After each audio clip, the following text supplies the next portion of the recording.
Hey guys, Marisa at Kitchen Table Stamper. Thanks for stopping by. If you are visiting my blog from the first time and I met you up in Milwaukee at the Rubber Stamp Event show, welcome. I hope that you'll come back and visit often. Today's video I wanted to show you how to work with the Muse Studio Rosette dies. I'm working on this banner project right here. It's a little birthday banner. I've got 4 of these rosettes made. I'm going to make 5 total, and then I'm going to use our little wooden clothespins, and I'm going to clothespin these to some brown and white Muse Studio baker's twine. It's going to make a really cute birthday banner. So this is the rosette when it's finished. You can see that. It's about a 5 1/4 inch rosette, and that's the full size. Let me show you the dies. The Muse Studio Rosette dies are made by Spellbinders. They're exclusive to Muse Studio, and you get 2 dies in the set. You get a scalloped edge die and a pinking edge die. Here's a scallop edge rosette. You can see it's got kind of a rounded, soft, decorative edge. And then here is the pinking edge. It's got a little bit sharper pinked edge. Very cute. So you get both of those. The dies cut awesome in the grand caliber made by Spellbinders. I use my dies in my Big Shot also, and so I thought just in case you've got a Big Shot, I'll show you really quick what kind of a sandwich I use. I got this platform. It's an extended platform for my Big Shot. And it comes with a solo shim, which is a skinny little shim. But that's not quite enough to use the Nestabilities dies in it. So to use Nestabilities or Spellbinders dies, I made myself a chipboard shim.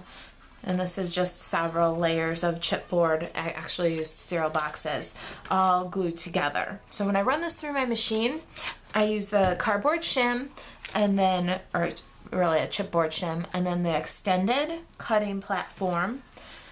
I take an extended cutting pad, then my die.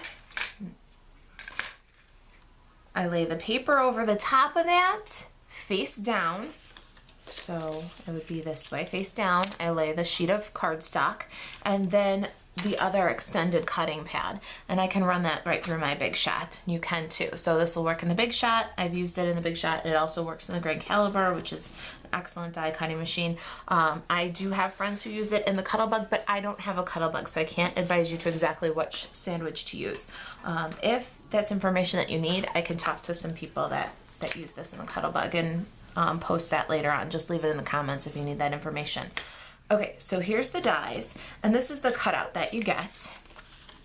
This is one of the scalloped edge pieces, and you can see that it not only cuts, but it also scores for you. So no more getting out the scoring thingamajinger and scoring repeatedly. Studio cardstock is printed, white on one side, pattern on the other, 80-pound cardstock. What you need to do with this is fold, and if you just lean it toward you, if you just keep folding it toward you, as you bring it toward you, that score line will just emerge, and you're going to crease that hard all the way down the white side toward you. Okay, so you want to actually kind of fold it the wrong way first.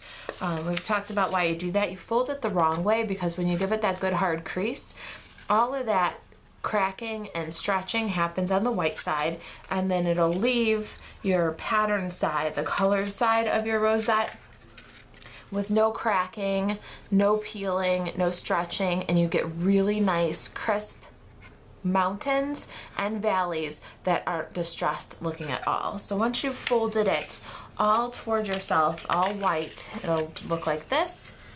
Okay, so you fold it all towards yourself, and then you can start your mountain and valley folds, up and down, go all the way across. And as you notice here, as I fold this into the mountains and valleys, there's no cracking here, no distressing at all. Okay, so you got your piece. To make the biggest size rosette, like I said, it makes about a 5 1/4 rosette. You need 2 pieces, and all folded with the mountain valley fold. I find that the best way to put it together is with hot melt glue. I've tried tapes, I've tried dots, I've tried oh gosh, I've tried it all, and I find that either my rosettes take forever to dry and I'm sitting there holding them and holding them for the glue to dry, or I find that the rosette just pops apart on you and you don't really want that. So here they are, hot melt. I just ran a little line of it, and I'm continuing the mountain and valley, so you can see the accordion fold is continuous. You want the accordion fold to be continuous. You see that? You don't want to glue it like white side to white side. You don't want it to pinch. You want to continue the pattern, okay? So again, a little bit of hot melt glue. You do have to handle this with care because it is a little bit warm, but it does grab instantly and you're not waiting for it. Okay, so we've got it glued together in a continuous loop. It's almost like a great big cupcake wrapper. I like to put it so that the pinking or the scalloped edge is down, the pattern edge is out, and then I take a white circle. This is a sugar circle. I just cut it with my Nestabilities, and you can see I'm just gonna pump some of that hot glue in the center. 2 or 3, you want to just 2 or 3 times squeeze the trigger. You want a nice little dot of it. Okay, then you're going to gather the rosette into one hand. Okay, so you can see I'm kind of pushing it into my left hand and then pushing down as you gather. You push down as you gather, and there's your rosette. It's really that easy. You don't have to wrestle with it if you just gather it up into one hand. I'll show you that again because I'm going to show you some other sizes, okay? So got my hot melt glue, my rosette. I'm going to pick up the rosette and open it up a little bit and kind of scoop up that glue as I close it in on itself. Now, you have to hold it for a second because as the hot glue cools, and then once you've got it and it's kind of grabbed, like it's not coming apart quickly, what I'll do sometimes to so that I can be hands-free, I'll just grab an acrylic block, put it on there, and set it aside. Okay, well, that set aside, I want to show you some other things too. Okay, so the rosette dies, you get the scallop edge and you get the pinking edge. So you can make your scallop edge dies and your pinking edge dies, or rosettes. But in addition to that, you can cut off the pinking edge or the scallop edge and have a straight edge rosette. You can also take this piece that we have here and cut it down more narrow, and you'll make a smaller rosette. Here, let me show you what I'm talking about. Here's one that I just cut the scallop side off of. This is about 1 inch wide, and I took 2 of those, adhered them together, and made that big ring like I showed you before. Got it upside down here, and for this one I'm going to bring in this craft mat. I've got a non-stick craft mat because I'm just going to drop the glue right down on the mat because when it cools it pops right off. Okay, so we've got the 2 of them. They're already glued together. I'm gathering the rosette into one hand. It's so cute and tiny. Hold on to that for a second. Don't let it get away. I'm gonna grab my hot melt. I'm just gonna pump out, pull the trigger about 2 times. Another, I got a glue right on the mat there. I'm gonna push the rosette in there. And let me work with you on this one. Okay, so here's one strip. The thing about the smaller rosettes, if you want to, you can take one strip. Instead of gluing 2 together end to end like we did there, we're gonna glue this one strip to itself, okay? So you can see how much smaller that finished circle is. You see that? We're gonna do the same thing with this one, okay?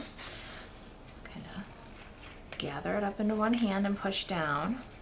And I want to show you how you can make small rosettes, and you can make them a little bit fuller, or you can make them a little bit more open. And they're really pretty when you make them a little bit more open, these small ones. Okay, again, put some glue just directly on my mat. Now when the glue cools, it will just pop right off of this mat. So if you've got one of these craft mats, this is a great way to work with the rosettes. Okay, so there it is. All right, so this is the full-size rosette that we just made. This is a shorter one. We cut down the strip, cut off the little scallop or pinking edge, put 2 strips together and made this nice full rosette. Do you see how many pleats there are? It's nice and full.